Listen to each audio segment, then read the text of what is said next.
আমার হিসেল থেকে আমি সঙ্গীতা চক্রবর্তী। দেখো আমার হিসেলে আমি আজকে রান্না করব লাল শাক।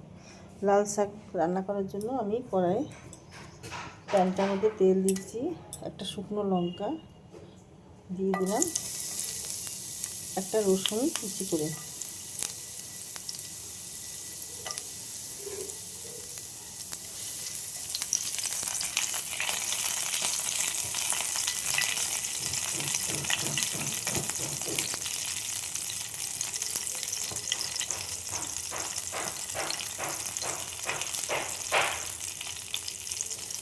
এটা ভেজে নিয়ে আমি শাকটা দিয়ে দেব। এখানে শাকের জন্য কিছু কাঁচা বাদাম নিয়ে নিলাম, পোস্ত নিয়ে নিলাম। এটা আমি আগে শুকনো পেস্ট করে নেব, তারপরে জল দিয়ে পেস্ট করব। এবার শাকগুলো আমি দিয়ে দিলাম।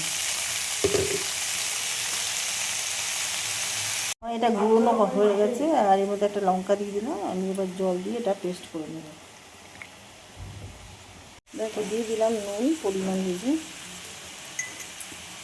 দিয়ে দেবো হলুদ,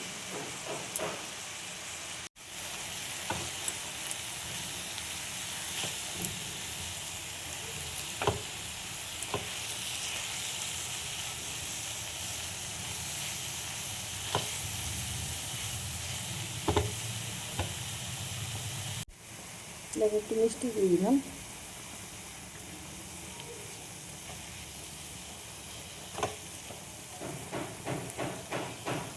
এবার যে পেস্টটা করে রাখলাম পোস্ত আর বাদামি কাঁচা লঙ্কা দিয়ে ওটা দিয়ে দিলাম।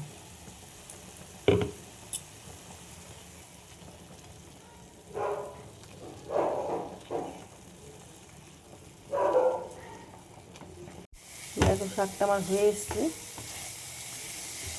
এবার আমি শাকটা নামিয়ে ফেলবো। দেখো লাল শাকের রেসিপি আমার রেডি হয়ে গেছে।